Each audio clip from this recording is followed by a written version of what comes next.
Hello guys, welcome to my YouTube channel Avinash Maths मंत्रा।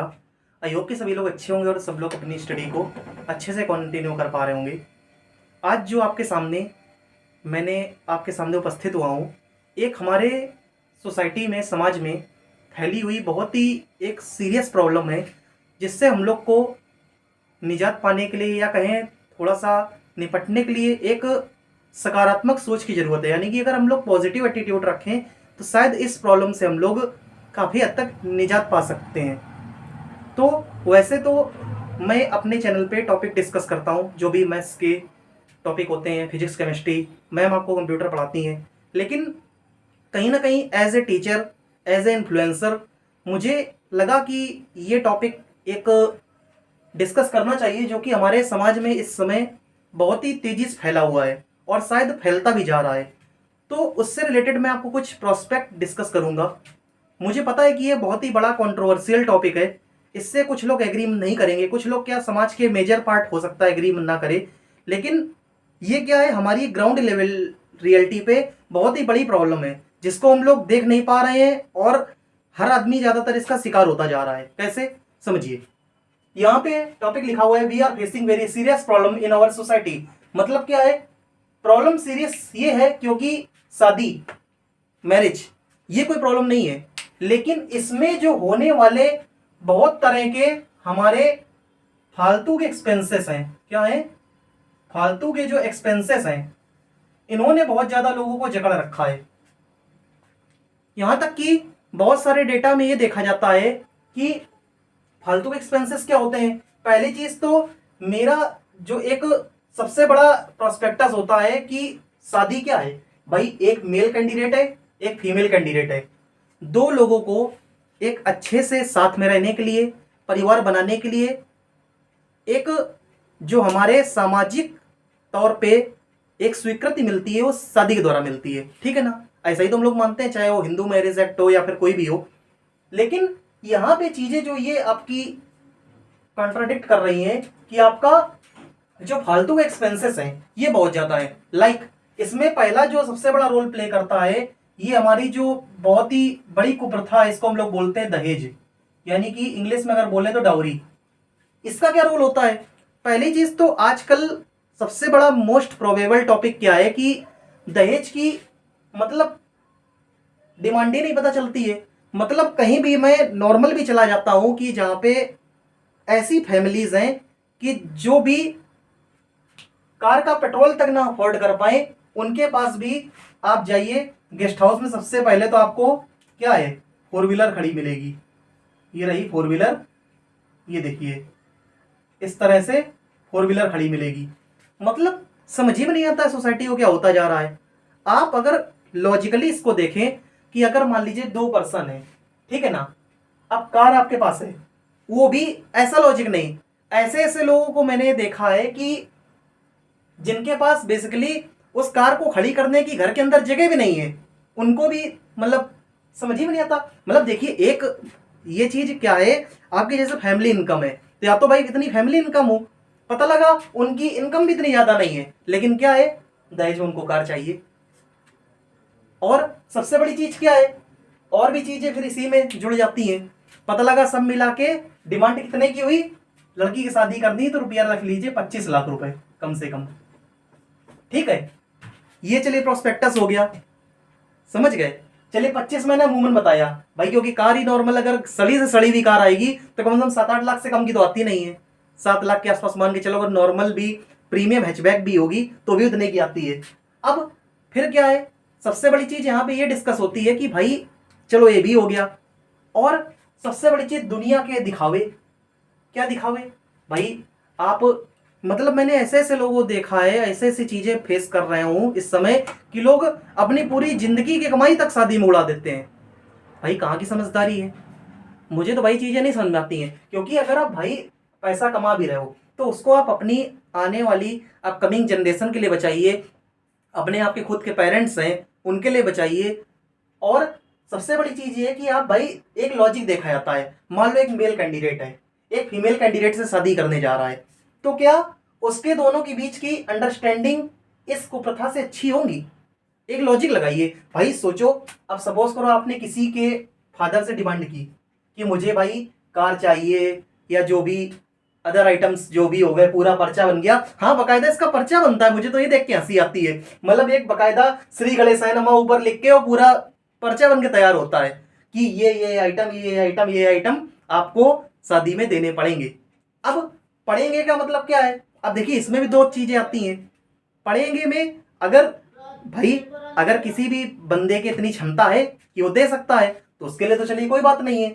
अगर मान लीजिए कोई ऐसा मतलब ऐसी फैमिली है जो उन चीजों को अफोर्ड नहीं कर सकती है, तो उसके लिए क्या एक तरह की ये जबरदस्ती बन जाती है। क्यों? क्योंकि भाई आजकल की महंगाई में आप देखिए, अगर नॉर्मल पर्सन की बात कीजिए, मिडिल क्लास आदमी है, तो अगर एक कोई लड़का पढ़ रहा है, तो बताइए आप किसी भी कॉन्वेंट स्कूल में एडमिशन लेने जाइए, क्या वहां पे ऐसा है कि लड़के की फीस अलग, लड़की की फीस अलग? दूर क्यों जाओ, हम लोग कंपटीशन एग्जाम की प्रिपरेशन कर रहे हैं, कॉम्पिटिटिव एग्जाम की प्रिपरेशन कर रहे हैं। क्या बैंक में आईबीपीएस से रिलीज करता है कि अगर कोई मेल कैंडिडेट है उसकी फीस हम 850 लेंगे, अगर कोई फीमेल है तो उसका 300 ही ले लेंगे? ऐसा तो नहीं है। तो जब आपका स्टार्टिंग से लेके आपका मतलब अंतिम पोजीशन तक, जब तक कोई मेल और फीमेल कैंडिडेट मतलब एजुकेट हो जाता है या फिर उसको कहीं जॉब मिल जाती है, वहां तक कोई भी डिफरेंस नहीं है। तो क्या ये बताइए, अगर एक लड़के के पिता ने उसको पढ़ाने में पैसा लगाया है या फिर जो भी अदर खर्चे किए हैं, क्योंकि दहेज मांगने का सीधा सीधा लोग यही लॉजिक देते हैं कि हमने तो अपने लड़के के ऊपर पैसा लगाया है, उसको पढ़ाया है, इतना आगे बढ़ाया है, तो क्या बताइए, क्या फीमेल कैंडिडेट क्या फ्री में पढ़ जाती है? भाई मुझे तो ऐसा नहीं लगता, क्योंकि जितने भी भाई आपके कॉम्पिटेटिव एग्जाम के फॉर्म आते हैं, अगर मेल के लिए 850 तो फीमेल के लिए 850 है। अगर मान लीजिए सपोज करिए मेरे घर से दूर 40 किलोमीटर दूर अगर मेरा एग्जाम सेंटर पड़ेगा, तो फीमेल का भी उतना ही पड़ेगा। हो सकता है किसी में थोड़ा बहुत रिलैक्सेशन मिल जाए, लेकिन हमको तो नहीं लगता कि भाई अगर मेरे लिए 850 है तो कोई फीमेल है उसके लिए भी 850 है एग्जाम फीस। अगर मान लो हम कहीं जॉब करेंगे तो गवर्नमेंट किसी टेन्योर में मेरी सैलरी अगर मान लो 20,000 होगी, तो सामने वाले की भी सैलरी 20,000 होगी मान लीजिए। तो जब कहीं पे भी स्कूल लेवल पे आप देख लीजिए, चाहे कॉलेज लेवल पे देख लीजिए, चाहे गवर्नमेंट की किसी एग्जाम की फॉर्म फीस में देख लीजिए, कोई डिफरेंस नहीं है। तो आप लोग या हम ये कैसे डिसाइड कर सकते हैं कि केवल लड़के की पढ़ाई में ही पैसा लगता है, लड़कियां फ्री में पढ़ जाती हैं? तो एक समस्या ही आती है कि कोई पिता या कोई भी ऐसे गार्जियन है, वो पहले अपनी लड़की को पढ़ाने के लिए पैसा लगाए और प्लस फिर उसके दहेज के लिए इकट्ठा कर ले। मतलब ये लॉजिक ही नहीं समझ में आता है इसके बिहाइंड पे। और चलिए मान ली लड़की को नहीं भी पढ़ाया, अगर भाई नहीं पढ़ाया तो उसका भी रीजन हो सकता है। अगर उसके पास पैसे होते तो क्या पहली प्रायोरिटी में अपनी लड़की को ना पढ़ाता? बताइए। मतलब अगर उसने नहीं पढ़ा पाया तो कहीं ना कहीं उसकी फाइनेंशियल कंडीशन खराब थी, तो आपने क्या किया, उसके ऊपर दहेज का दबाव बना दिया। उसमें भी दबाव बनाया, सबसे बड़ी चीजें होती है यहां पे लोग होते हैं कि सामाजिक, कि मेरी इज्जत नहीं बनेगी। मतलब लॉजिक ही नहीं समझ में आता है कि पैसे से इज्जत कौन बनाता है। बहुत ही कॉन्ट्राडिक्ट टॉपिक है। हो सकता है कि कुछ लोग हमसे एग्री ना भी करें, या कुछ लोग ये भी बोले कि तुम क्या बातें कर रहे हो, ऐसा नहीं होता है, समाज में यही चलता है, यही लोग बना के गए हैं। भैया बनाया किसने? हम ही लोग जैसे, तो कोई पहले के बुजुर्ग रहे होंगे, उन्हीं ने तो बना दिया कि भाई दहेज में ये होना चाहिए, ये भी मिलना चाहिए, ये भी होना चाहिए, पूरा बकायदा पर्चा बन जाता है। मतलब यार एक छोटी सी चीज को लोगों ने इतना बड़ा बना दिया है, पूरा इतना विस्तृत रूप दे दिया है कि आजकल का आदमी इसमें बहुत परेशान है। सबसे बड़ी चीज ये है। और सबसे बड़ी चीज चलिए ये भी हो गई। अब सबसे बड़ी ये आती है कि लोगों पे खर्च करने की। ये तो दहेज का टॉपिक हो गया, मतलब कि जितना जितना लोग कर देते हैं बहुत ही ज्यादा। मतलब मैंने एक दो लोगों से मिला अपने सोसाइटी में, तो लोगों ने खुद ये बोला कि बेटा, मतलब हमसे बहुत बड़े बड़े अंकल जी हैं, उन्होंने ये बोला बेटा बहुत परेशान है, मतलब तुम्हारी बहन की शादी करनी है और कोई अच्छा मतलब घर नहीं मिला। हमने अच्छा मतलब, कहते बेटा पैसा बहुत मतलब मांगते हैं। मतलब पैसा क्या? कहते कि मतलब वही दहेज, कि मतलब हद होती है। और ये कहाँ की गारंटी है कि सपोज करिए जिस फैमिली से आपने रिश्ता जोड़ा है, मान लीजिए जो भी है, उस फैमिली से रिश्ता जोड़ा है और आपने 25 लाख दहेज दे दिया, सब कुछ कर दिया, क्या ये कोई स्टाम्प पेपर पे लिख के देगा कि उस फैमिली में आपकी लड़की खुशी रहेगी? बताइए। मैं जो भी हमसे कॉन्ट्राडिक्ट करेंगे, मैं सीधा उनसे यही क्वेश्चन पूछूंगा, क्या ये बताइए, मतलब आपने ठीक है दहेज दे दिया, सब कुछ कर दिया, वो पैसा आप अपनी लड़की के एजुकेशन में भी लगा सकते थे। जिनके पास व्यवस्थाएं नहीं, मैं उनकी बात कर रहा हूँ, जिनके पास कम व्यवस्थाएं हैं वो लोग अपनी लड़कियों की जल्दी शादी करने की सोचते हैं। तो मैं उनसे यही क्वेश्चन पूछ रहा हूँ कि जो पैसा आप शादी में लगाने वाले हैं, क्या आप उसकी एजुकेशन में लगा के उसको इस काबिल बना दें कि वो अपने पैरों पे खड़ी हो जाए। और दूसरी चीज क्या होती है, अगर आपने चलिए दहेज दे भी दिया, तो क्या इस बात की श्योरिटी गारंटी है, कोई स्टाम्प पेपर पे लिख के देगा मुझे कि आपकी लड़की वहां पे खुश ही रहेगी? कोई गारंटी नहीं है। क्योंकि अगर ऐसा हो तो कोर्ट पे इतने केस क्यों पहुंच रहे हैं भाई? आपस में कंट्रोवर्सी ही तो होती है। वही केस मैं आपको मेल कैंडिडेट के लिए बताना चाहता हूं। चलिए आप मेल कैंडिडेट हो, आपने क्या किया, थर्ड पर्सन से दहेज की डिमांड की, ठीक है ना? तो क्या आपको लगता है लॉजिकली इस बात पे आप एग्री करते हैं कि जो लड़की आपके यहाँ इतना पैसा खर्च करके आएगी, मतलब इतना आप, उसने आपको इतना दहेज दिया, सब कुछ दिया, तो क्या वो आपकी रियल से, मतलब दिल से रिस्पेक्ट करेगी? सोच के देखिए एक बार जरा। मतलब कि जिसके पिता को आपने, मतलब अपना घर द्वार या जो भी उसकी लाइफ की सेविंग थी उसको बिल्कुल खर्च करने में मजबूर कर दिया, या मान लीजिए पूरा तहस नहस कर दिया, तो क्या आपको लगता है कि वो लड़की आके आपको, आपके माँ बाप को, यानी कि जो मदर हैं, आपके मदर हैं, फादर हैं, या फिर आपकी फैमिली है, उनको अपना समझेगी? दिल से मैं कह रहा हूं, समझता तो हर कोई है खैर कि मेरी मम्मी है, पापा है, सास है, ससुर है, सब कोई है, लेकिन क्या बताइए दिल से वो रिस्पेक्ट होगी कि नहीं होगी? पॉसिबल ही नहीं है भाई। आप बताओ कि अभी आपके, मैं मेल कैंडिडेट की बात कर रहा हूं, कि अभी आपके पापा के कोई पैसे आए और 20 लाख रुपए ले जाए, तो क्या आप उसकी दिल से रिस्पेक्ट करना पसंद करोगे कि भाई जो पैसे आपके लाइफ के काम आने चाहिए थे, अपने माँ बाप के बुढ़ापे के काम आने चाहिए थे, उस पैसे का क्या हुआ? केवल महज एक शादी के नाम पे, लोगों को सामाजिक दिखावे के नाम पे आपने खर्च कर दिया।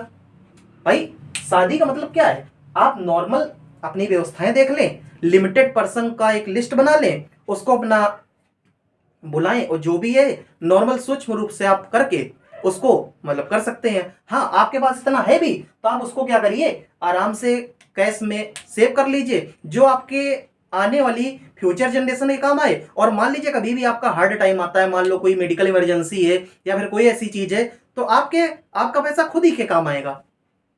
ना कि आपने खाली लोगों को दिखावे के नाम पे 20-25 लाख उड़ा दिए तो आपको वो चीज काम आएगी। क्योंकि खाने वाले क्या है, आप जिसको बुलाएंगे आएगा, खाएगा और चलता बनेगा। क्या मतलब है आपसे? तो इसलिए बस मेरा कहना ये है कि एक महज शादी के नाम पे लोगों की जो फिजूल खर्ची है उसको थोड़ा सा लोग सोचें कि आखिर भाई हम ये क्यों कर रहे हैं। और सबसे बड़ी लॉजिक जो मैंने ये बताया, आप इस पे जरा विचार कीजिएगा कि भाई मैं जो बोल रहा हूं कि अगर आप देखिए किसी लड़की से आप रिश्ता जोड़ रहे हो, यानी कि ऑब्वियस सी बात है उससे इमोशनली भी कनेक्टेड होगे, ठीक है ना? तो क्या लॉजिक आपको समझ में आता है कि आप जिसके घर को बिल्कुल, ये मान लीजिए कि बहुत सारे, जब जैसे भाई हमारे पेरेंट्स होते हैं, अगर किसी भी लड़की की शादी होती है तो क्या करते हैं भाई, उनके जैसे खेती है, जमीन है, वो बेचते हैं भाई शादी करने के लिए, या कुछ भी करते हैं। तो जो आपने इतना सब उसको करने के लिए मजबूर कर दिया, तो क्या दिल से आपकी इज्जत करेगी? भाई मुझे तो लॉजिक में नहीं समझ में आता कि ऐसा होगा भी। और फिर लोग कहते हैं कि बाद में वही चीज कंट्रोवर्सी होती है कि बहू साथ नहीं दे रही है, बहू के लिए ऐसा है, बहू के लिए ऐसा है। और सबसे बड़ी चीज तो हंसी इस बात पे आती है कि पसंद करके भी खुद भी लाते हैं, खुद ही लाते हैं और डिमांड भी खुद ही रखते हैं, और बाद में कहते हैं वो बहू सही नहीं आई, बहू ने साथ नहीं दिया। भैया जब तुमने उसके घर को घर में लाने से पहले ही तबाह कर दिया, तो क्या तुम्हारी वो घर में खुशियां लेके आएगी? मतलब लॉजिक ही नहीं समझ में आता है। खैर ये टॉपिक बहुत ही कंट्रोवर्शियल है, क्योंकि बहुत से लोग इसमें एग्री नहीं करेंगे, मुझे पता है, क्योंकि कहेंगे भैया मेरे पास है, तुम क्यों ना दें, या मेरे बेटा इस लायक है, मेरी औकात बनती है लेने की, बातें नहीं है। लेकिन आप इस चीज को अगर ग्राउंड लेवल पे सोचें, ये आपके लिए भी बेनिफिशियल है, क्योंकि भाई आपके घर में भी बहन बेटी है, आपको भी शादी करनी है, तो आप अगर अपने स्तर पे इस चीजों को चेंज करके देखें तो कैसा लगेगा भाई? वो एक ये बात केवल दहेज की नहीं है भाई, आप ये भी देखें भाई, जैसे आप शादी कर रहे हैं, कोई होटल है, रेस्टोरेंट है, गेस्ट हाउस बुक कर रहे हैं, तो आप ये भी देखिए कि हम अपने पूरे जिंदगी की कमाई ना उसमें खर्च करें। ये देखें कि हाँ मेरा एक नॉर्मल अमाउंट होगा, उसमें मेरा खर्च चल जाए, ठीक है। मैं देखता हूँ कि शादी में लोग कितना 500-500, 600-600, यहाँ तक कि बहुत सी शादियों में मैंने देखा 1-1 हजार लोगों की भीड़ बुला लेते हैं। मतलब क्या ही लॉजिक है भाई। भाई अभी कोविड प्रोटोकॉल में आपने सब ने देखा कि सब मिला के 50-60 लोग पहुंचते थे, क्या तब शादी नहीं होती थी? बताइए, तब भी तो शादी होती थी। तो ये बताइए कि इतना ओवर एक्सपेंस करने की क्या जरूरत है? मुझे ये लगता है कि भाई इतना आप ओवर एक्सपेंस करेंगे कि जब तक 500-600 लोग ना आए तब तक शादी ना हो। उसके बाद सबसे बड़ी चीज, अनलिमिटेड आइटम, अनलिमिटेड बर्बादी। मतलब एक पैसे का जो बहुत ही बुरा यूज होता है। और सबसे बड़ी चीज, चलो यहां तक भी मैं ठीक समझता हूं कि चलो भाई आपने बुलाया कर दिया, वैसे तो ये दिखावे में तो पैसा खर्च करना बहुत ही एक यूजलेस चीज है कि जिन लोगों के आप दिखावे में पैसे खर्च कर देंगे, मेरा खुद का एक्सपीरियंस है कि वो आपके समय पे ही काम नहीं आएंगे आपके। कि आप उनसे उम्मीद करें कोई कि आपको वो वक्त आने पे कोई हेल्प कर दें, तो कभी कोई नहीं करता है। समझ गए? तो आप लोग ये देखें कि भाई हम चीजों को कैसे वो कर सकते हैं। और सबसे बड़ी चीज, पैसे का किस तरह से मिसयूज। जैसे अब कोई शादी हुई, आप क्या कर रहे हैं? ज्यादातर मैंने चीजें डीजे पे देखी, लोग डांस कर रहे हैं। बाहर जो बैंड वाले होते हैं, खासकर लड़के वालों को देखा कि कर क्या रहे हैं, बेसिकली बैंड में बारात में डांस कर रहे हैं। और डांस करते करते पता लगा 10 के नोट की गड्डी, 50 के नोट और जो है 20-20 के उड़ा रहे हैं। वही नोट जिसको हम लोग क्या करते हैं, लक्ष्मी माता का दर्जा देते हैं, लक्ष्मी की, घर की लक्ष्मी का दर्जा देते हैं कि जो हमारे घर में पैसे आते हैं, घर की बरकत होती है, उसी नोट को, उसी लक्ष्मी को हम लोग शादियों में अय्यासी के तौर पे उड़ा रहे होते हैं।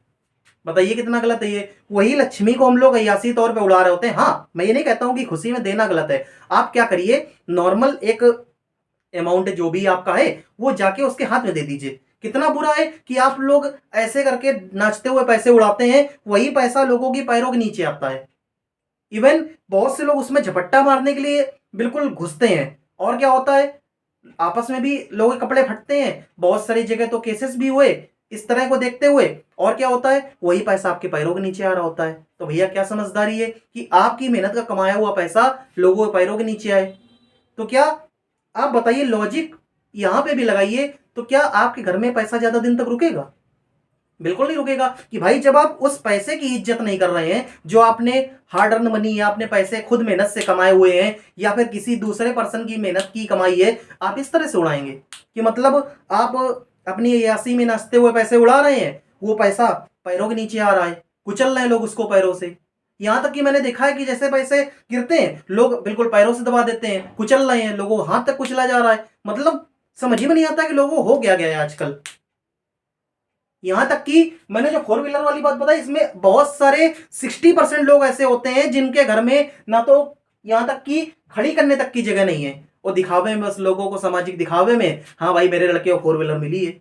लेकिन आप सोचिए कि आपको 4 व्हीलर देने के लिए लोगों ने कितने पापड़ बेले हैं, शायद इवन उसका आइडिया आपको नहीं होगा। फिर बाद में उम्मीद करते हैं कि जो लड़की मेरे घर में आए बिल्कुल मेरे माँ बाप की इज्जत करे, सब कुछ करे। भाई कहां से पॉसिबल है, आप बताइए कि जिसके घर को आप तबाह करके आप अपने घर में ला रहे हो, आपके घर को संभालेगा? हमें तो लॉजिक ही नहीं समझ में आता इस बात का कि ऐसा क्यों करेगा आदमी, वो क्यों करना चाहिए।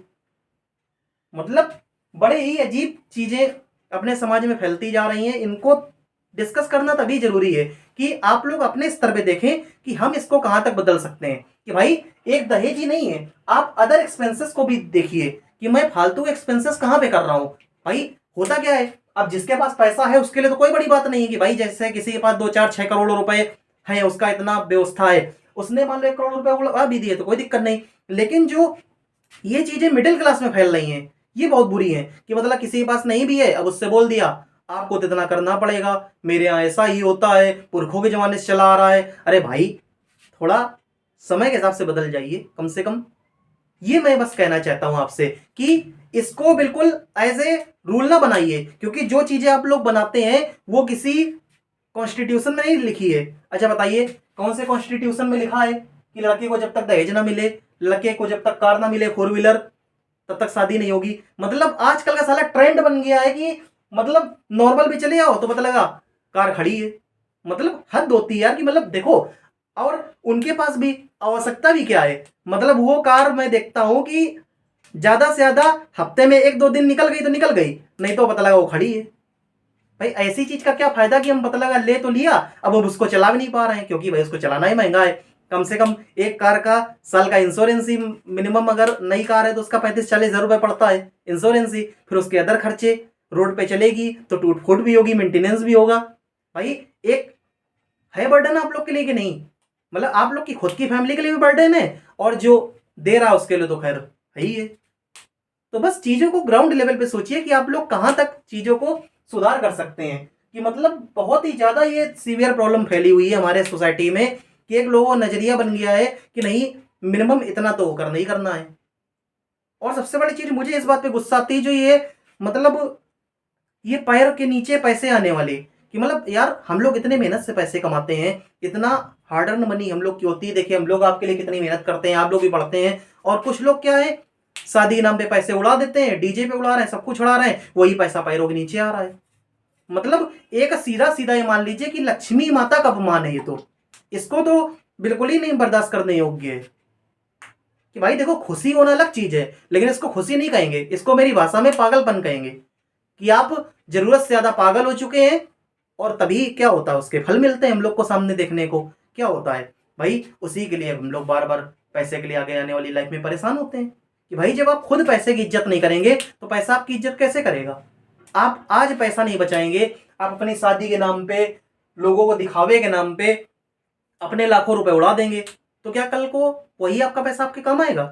बिल्कुल नहीं आएगा भाई। जब आपने खाली दिखावे के लिए पैसा खर्च किया, तो क्या आपका पैसा बचा? आपके पास बचा ही नहीं, तो जब बचे ही नहीं तो आपके काम कैसे आएगा? इसीलिए मेरी आप सबसे गुजारिश है, प्लीज आप अपने नजरिए को चेंज करें।